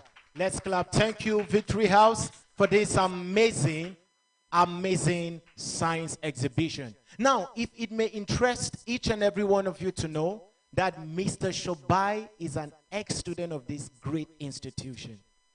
Can you clap? Just keep clapping. He is our former student. He was he was once in great blessings, just like you. So now that is to say, with a little effort on your academics and then your quest for research, you can be where he is now. Please, once more, let's clap for Mr. Shubai. Keep clapping. If you are not jealous, you can clap. Thank you very much. Now, taking us further, the last round of this stage is the Conqueror House, as they take us through an experiment which we call phototropism. Can we clap for them? Keep clapping.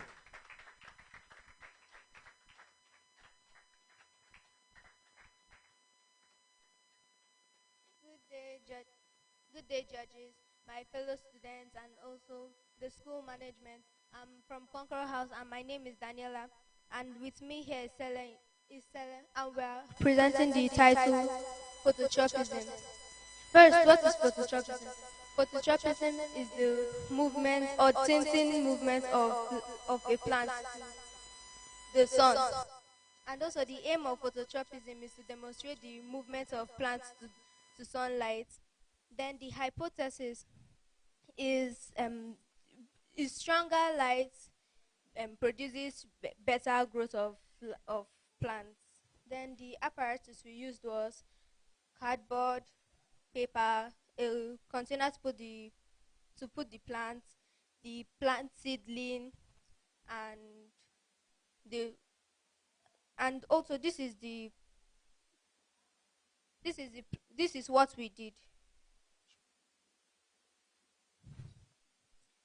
From the box, you can see that the plant is moving to the direction of the sunlight, which is from this box.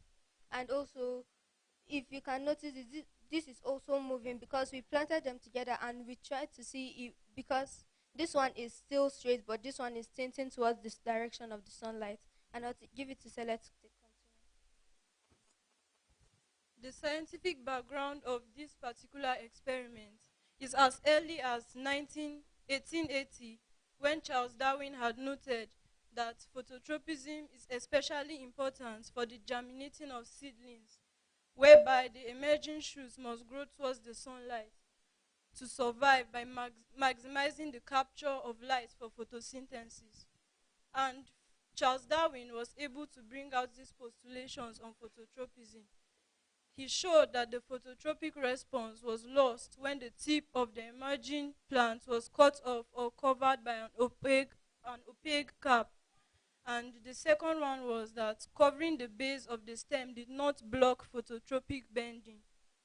And the observation, that's the thing that we observed, is that the plant bends towards the sunlight. And it does not only happen in plants, but can also happen or occur in other organisms like fungi. And as you can see, the plant is bending towards the direction of the sunlight. And the real-life application of this is that it helps for photosynthesis to occur. That is, plants will manufacture their own food. And when they manufacture their own food, it helps the plants to yield plants and yield much fruit. And the limitations of this particular experiment is that sometimes the sun does not give out its light. So that is like a very big limitation when the weather changes and the sun does not come out that day. And what we are able to bring out from this particular experiment is that we concluded that the tips of the plants have strong sense to sunlight, and thus it bends towards its source, while thus it will decrease the pH, that is the acidity in the plant cells. Thank you.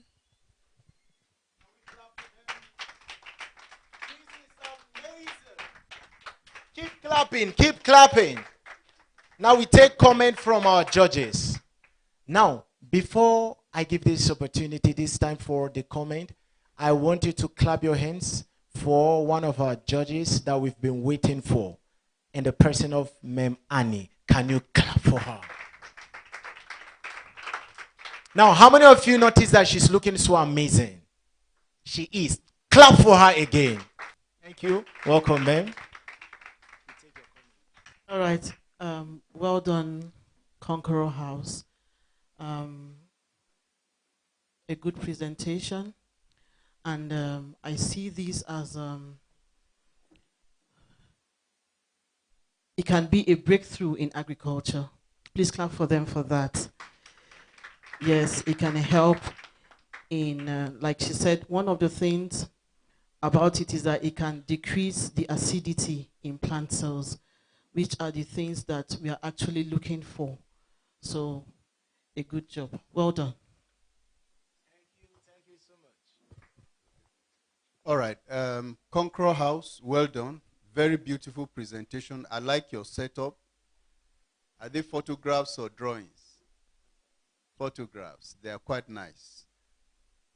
However, I just wanted to make a comment about your explanation. You know, your box has only one open side. Am I correct? Good. The other sides are covered. So sun rays or light cannot go through that place. So if you want to be precise, you say that the plant is tilting towards the open side of the box from where the sun rays come. Do you understand? Number two, I want to ask a question. Can the sun be replaced by any other light? It can? All right. Just wanted to be sure that you know what you know. Well done. Can we clap for them? Let's clap for them. Mr. Shubai. Is he on? Is he online?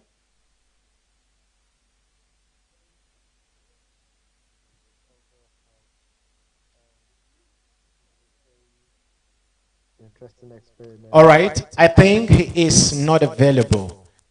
All right. Thank you very much. We're listening. Okay. Okay. Can you just let me know if you can hear me?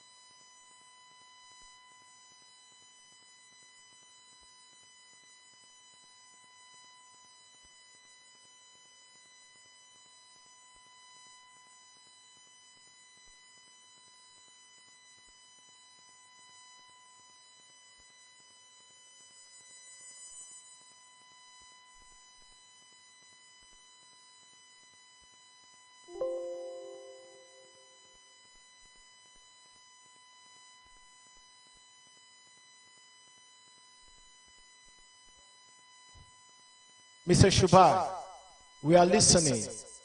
You can speak. Okay. Great job, Coral House. It's a very informative experiment. I personally, from what you have just said, I would like to also commend your dedication to this experiment. I know it must have taken a lot of time to nurture that plant and observe how it grows. I can't really see it that well, but I'll take it by faith that the plant is moving towards the sun. It's a beautiful demonstration. Well done, well done, well done.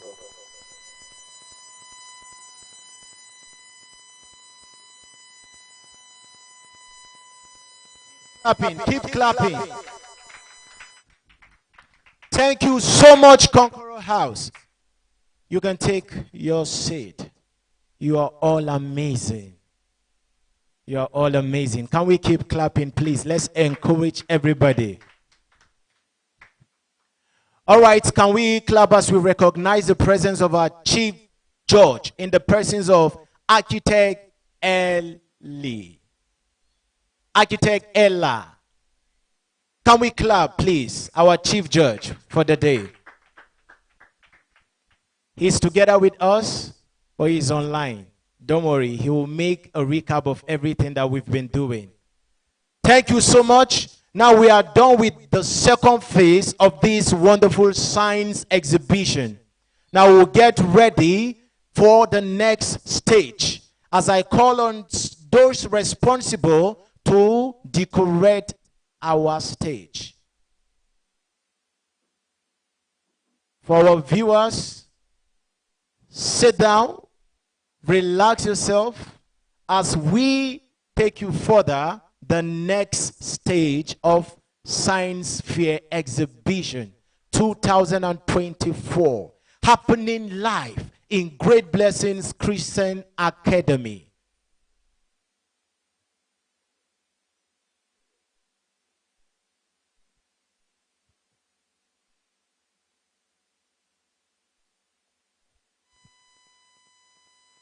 How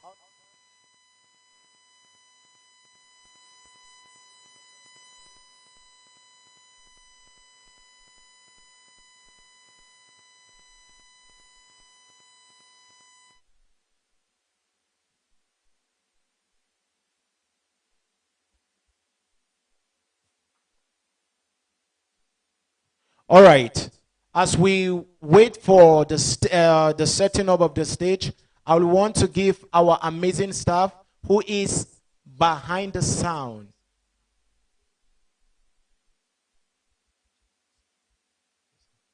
Thank you, sir. Mr. Bachi, actually, I want you to make comment. Yes, I just call you. You are behind the sound. Thank you. Okay, Mr. Hassan.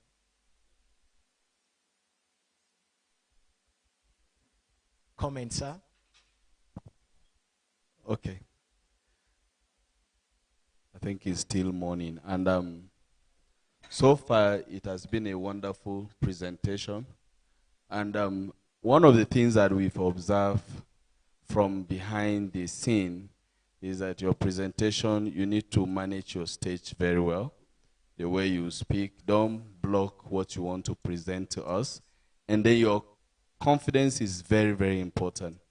So whatever you're going to present, be sure your audience know you know what you're doing.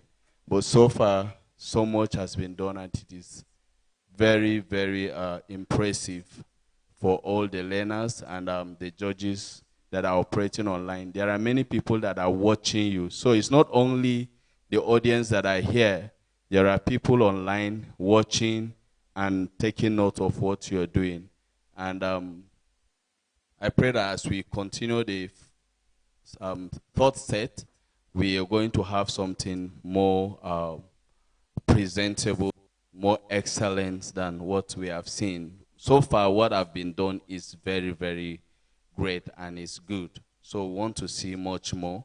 And well done, our anchor. Have a blessed day. Thank you so much, Mr. Bachi. This is one of the most amazing educator that all of us are looking forward to. We are learning from him. And then before we continue with the next section, I want us to recognize the presence of our Vice Principal Academy. So everything that we are doing here, it is because of what? Of the Vice Principal Academy. Because he must be consented. Can we clap for the Vice Principal Academy? We can do better. Clap for him. Thank you, thank you, thank you.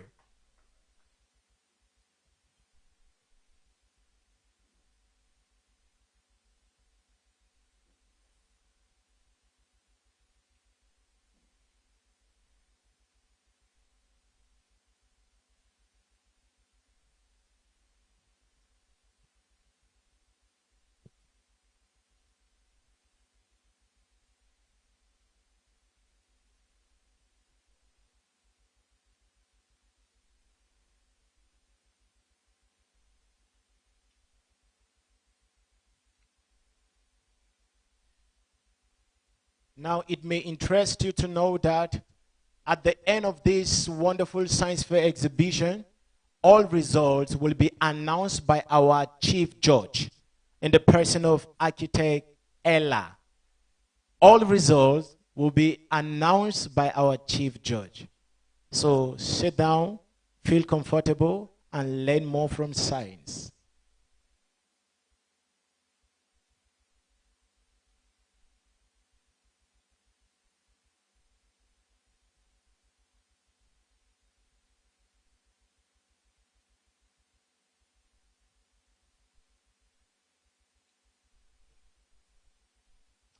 All right, before we continue, I think I would like to ask one or two people, one or two persons that have been here with us. What is it that you learned from this science fair? What is it that you learned from this science fair? All right? Oyawale?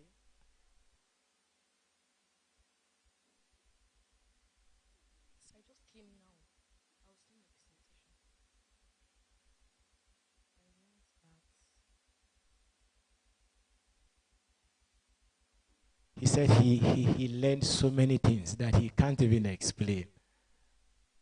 That's amazing. So what have you learned?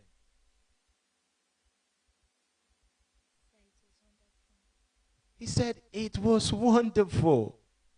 That's amazing.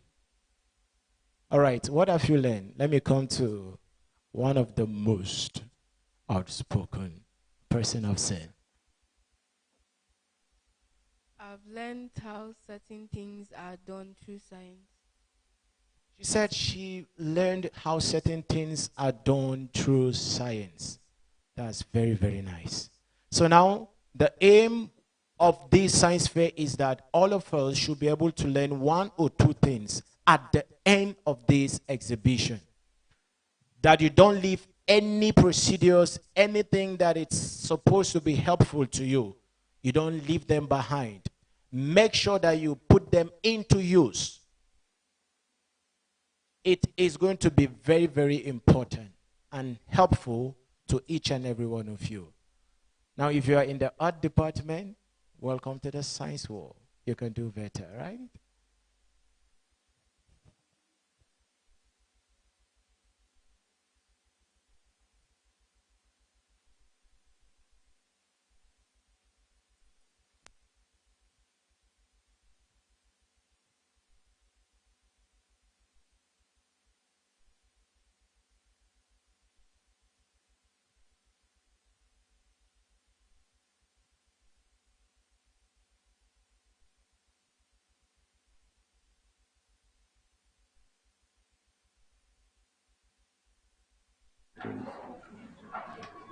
This one should just.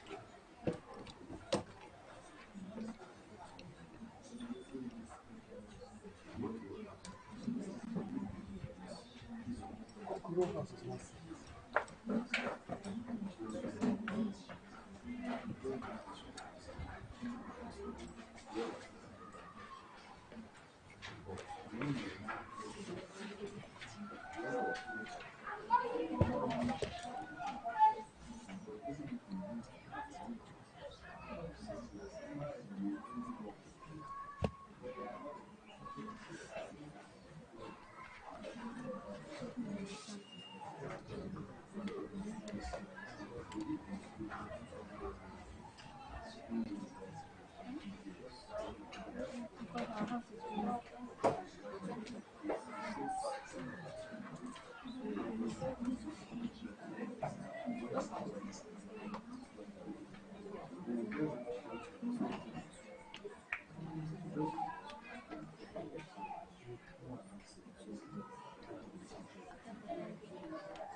Hello, Hello, good good afternoon, afternoon. everybody. Yes, Yes, those those of of you you who who are are virtual, virtual, Mr. Mr. Eli, Eli, Ella, sorry, Ella, Ella, yeah, Mr. Mr. Ella Ella, and and Shobai. Shubai. Can you Can you hear hear me? me? Please Please let me let me just just know know if if you you can can hear hear what what I'm I'm saying saying because because it it concerns concerns you. you. Shobai, am Shubai, I am I with with you? you?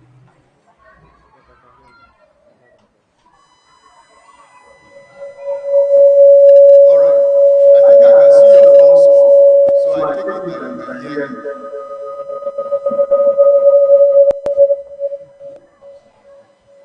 Mr. Mr. Ella, please, Ella, can please, I can I hear hear you? you? Are you Are you with with us? us? All All right. right, Thank you thank you very very much. much. Now, Now, if if you you look look at the at the rubrics rubrics for for our our store, store, what is what is happening happening here here is is not not tallying tallying with with the the rubrics. rubrics. So So we we want to want take to a take a decision, decision, and and that that is is that that we we will will work work with with just just the the total. total. We We would will work with work the with the total total so so that that the the floors floors will will be be equally equally distributed distributed to to all the all the contesting contesting houses. houses. Am I Am I understood? understood?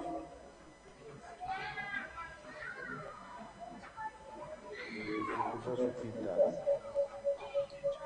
Mr. Mr. Ella, Ella, are you are you following following what what I'm I'm saying? saying?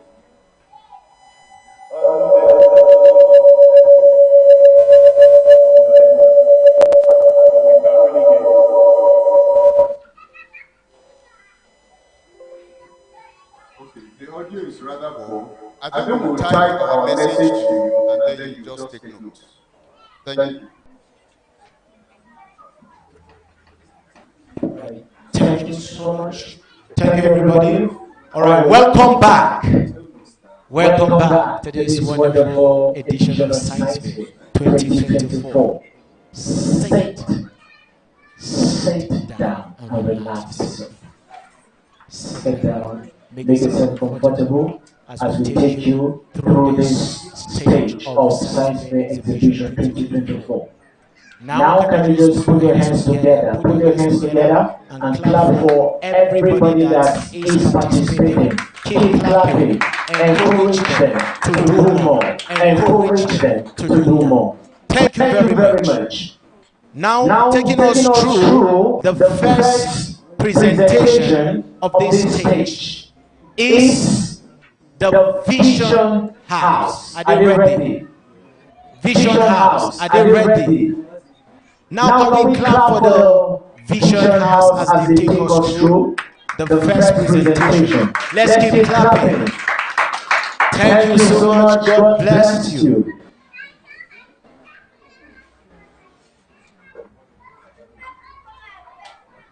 Good afternoon, judges. Good afternoon, educators and my fellow students. My name is Felicia Abu. I'm here with my colleague Vicky Yabo, and we're here to carry out an experiment titled The Growing of Bacteria.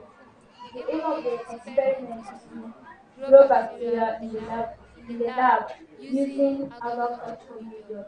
And the hypothesis of the experiment is that bacteria are all around us. Therefore, it is important that we maintain proper hygiene at all times. Bacteria are one-cell organisms that have meaningful and harmful effects. The meaningful effects are that bacteria are used to produce antibiotics. They also aid in digestion, vitamins, oxygen, and clean up. Some of the materials used in growing of bacteria are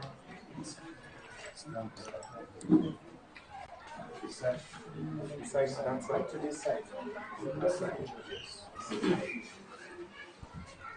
Some of the materials needed for this experiment, we have the petri dishes, the water, we have the microwave oven, we have microwavable bowl, we have nutrient agar, we have the cotton swabs, we have sanitizing wipes,